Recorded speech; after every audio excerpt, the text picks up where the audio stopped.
हम आए हैं उत्तर प्रदेश के हापुड़ जिले के गढ़गंगा घाट पर। ब्रज घाट से आज हम आपको एक सबसे सीधी खास बात यह है कि जो गढ़गंगा का घाट है, इसके पीछे जो आपको पीछे पुल दिख रहा है, यह पुल वर्ष 1964 में बना था, जिसका उद्घाटन पंडित जवाहरलाल नेहरू के द्वारा किया गया। और सबसे खास बात यह है कि जो आप पुल देख रहे हैं, इस पुल में स्प्रिंग लगी हुई हैं और यह पुल वाहनों के गुजरने के साथ हलता हुआ भी दिखाई देता है। और सबसे खास बात यह है कि गढ़गंगा, लोगों के मन में एक सवाल आता है, गढ़गंगा क्यों कहा जाता है? गढ़गंगा इसलिए कहा जाता है, भगवान शंकर के गणों ने यहाँ गंगा मैया के चरणों में हाजिरी लगाने के साथ मुक्ति हुई थी, इसलिए इस स्थान का नाम गढ़गंगा कहा जाता है। और सबसे खास बात यह है कि हनुमान जयंती का पर्व है आज। हनुमान जयंती के पर्व पर पूर्णिमा के दिन काफ़ी संख्या में श्रद्धालु गंगा में आस्था के संगम में डुबकी लगाते हुए हर हर गंगे का जयघोष कर रहे हैं। पहले इस पुल में, जो कि वर्ष 1964 में बना है, इसमें जो पाइप नहीं थे लोगों की माने तो, और जो आप देख रहे हैं सामने जो तीन आपको पिलर के टाइप के दिख रहे हैं, वही स्प्रिंग है जो कि जगह जगह पिलरों में लगी हुई हैं।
शुभ नाम क्या है?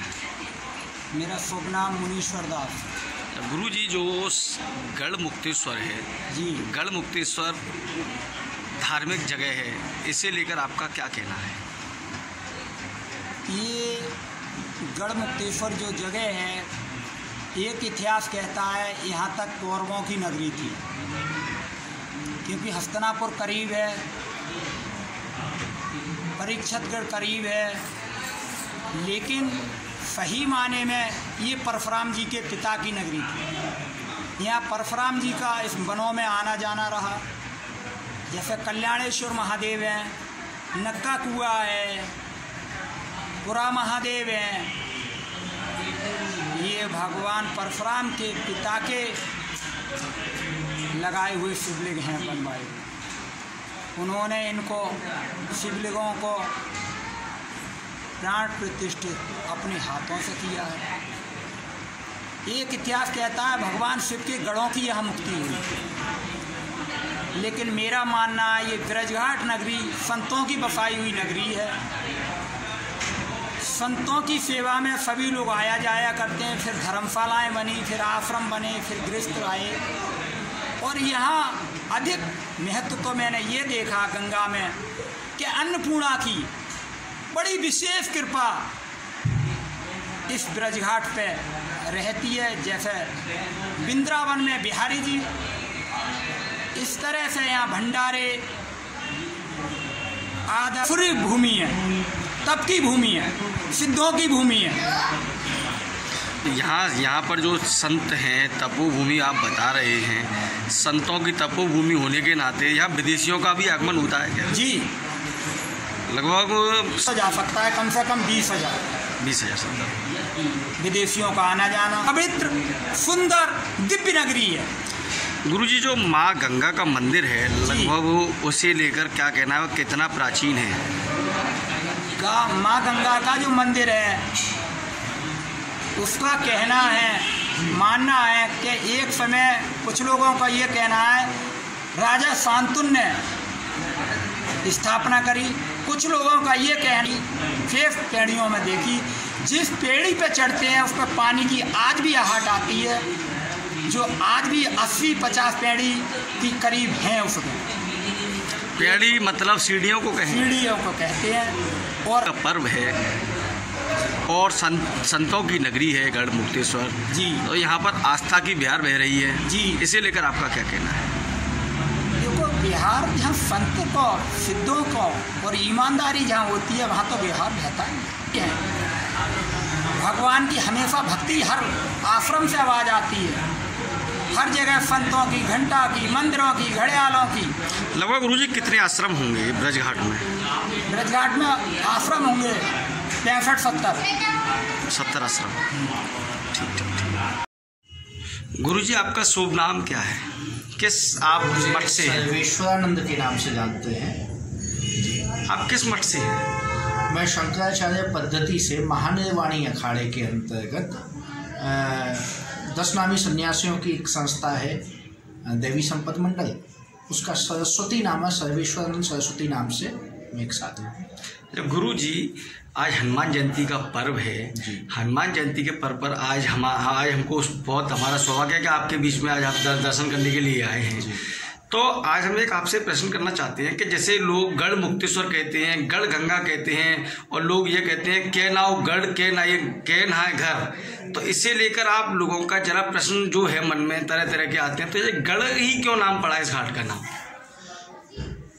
इसकी कथा प्रारंभ होती है जब गंगा जी का अवतरण पृथ्वी पर हुआ है, तब से भगवान शिव की प्रिया गंगा जी जब पृथ्वी पे अवतरित हुई हैं तो भगवान शिव इसके दोनों घाटों की तरफ घूमते हुए निकले और जब इस खांडव वन क्षेत्र में आए, ये पहले खांडव वन था, खांडव वन क्षेत्र में आके उनको ये स्थान बड़ा रमणीक लगा है, रमणीक लगा तो वो आके एक स्थान पर बैठ गए। जब उनके बैठने की सूचना प्राप्त हुई तो देवता भी आने लगे। उसी यात्रा के अंतर्गत परशुराम जी ने आके भगवान शिव की स्थापना की। चूंकि शंकर भगवान को ये स्थान पसंद आया, प्रिय लगा, तो उन्होंने शिवलिंग की स्थापना की, तो इस स्थान का नाम शिव वल्लभपुर नाम से प्रसिद्ध हो गया। बहुत से लोग दर्शन करने आते थे, लेकिन शांत स्थान था। पहाड़ों से गंगा जी के उतरने के बाद मैदानी इलाके में पहली बार आने के कारण, सुंदर जंगल का क्षेत्र होने के कारण बड़ी शांत जगह थी। इस बीच में एक घटना और घटती है शिव पुराण के अंतर्गत कि एक बार दुर्वासा ऋषि तपस्या कर रहे थे मध्य प्रदेश के पहाड़ों पर। संभवतः विंध्य के पर्वत थे, हवाओं की गति बहुत तेज थी। भगवान शिव के बाल बड़े लंबे, भगवान दुर्वासा जी के बड़े बड़े बाल थे, वो उड़ने लगे। उड़ते हुए बालों को उन्होंने पकड़ा। तपस्या करते में अपने बालों से जटाजूट बांध लिया। महात्माओं के या तो जट या सटासट दो ही होते हैं बाबा, तीसरे कहाँ। और उन्होंने बाल बांधे अपने, तो उनकी आँखें और नाक मुंह सब बंद हो गया। दुर्वासा जी को तपस्या करनी थी, वो तो बांध के बैठ गए, लेकिन उनको हंसी की आवाज़ सुनाई दी। उसी समय जब वो अपने बालों को बांध रहे थे तो भगवान शिव के कुछ गण उसी क्षेत्र से निकल रहे थे। भगवान शिव के गणों ने देखा कि साधु महात्मा जी अपने मुख को बांध रहे हैं, लेकिन उन्होंने तो पूरा मुख बांध लिया, तो गलती से ही सही साधु को देख के हंसने से दोष रखता है। उन्होंने हंसी के कारण वो दोष के भागी बन गए। और दुर्वासा जी ने देखा कि शिवगण होकर तुम ऐसी गलती कर रहे हो, साधु को देख के हंसते हो, तो श्राप दे दिया, जाओ पिशाच योनि में चले जाओ। महाराज वो तो बेचारे तड़प गए। पिशाच योनि में आने के बाद तो कोई साधन बचता नहीं है, किससे बचे, कैसे बचे, क्या किया जाए। कई जगह पहुंचे, कई संतों से उस उपाय पूछा, किसी ने नहीं बताया। बस नारद जी एक दिन मिल गए, और जहाँ संत मिल जाते हैं वहीं उपाय प्रारंभ हो जाता है। नारद जी ने उपाय बताया कि तुम जिनके गण हो उनकी सेवा में जाओ, और उनको सबसे प्रिय स्थान कोई है तो शिव वल्लभपुर है। भगवान शिव के गण उस क्षेत्र में आए, इस क्षेत्र में गढ़ के क्षेत्र में आए। शिव वल्लभपुर में भगवान शिव की पूजा की, आराधना की, भगवान शिव को प्रसन्न किया। तो भगवान शिव प्रसन्न होकर उनको, कथा बहुत डिटेल में न जाके इन शॉर्ट में यही कह सकता हूँ कि भगवान शिव उन पर प्रसन्न हुए और भगवान शिव ने उनसे आशीर्वाद में कहा कि यहाँ के गंगा जी के क्षेत्र में जो स्नान करेगा, ये गढ़ क्षेत्र है पूरा, इस जगह शिव वल्लभपुर में जो भी गंगा जी में स्नान कर उस स्थान पर आके और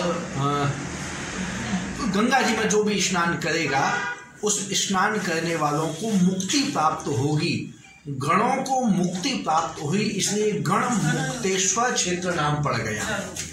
गण मुक्तेश्वर, ये गण नहीं है, गण है शब्द। गणों की मुक्ति हुई, यहाँ जो भी गंगा जी में स्नान करता है, पितरों के नाम पर दीपदान करता है, उसको मुक्ति प्राप्त होती है। इसलिए गढ़ के स्नान का बहुत महत्व बताया गया है। जो गढ़ में स्नान कर लेता है, गढ़ क्षेत्र में स्नान कर लेता है, ब्रज घाट भी गढ़ मुक्तेश्वर क्षेत्र के अंतर्गत आता है। इसलिए गंगा जी में स्नान करने से पिशाच योनि में उसकी 7 योनियों तक कोई नहीं जाता। यही प्रसिद्ध कथा है। धन्यवाद। यही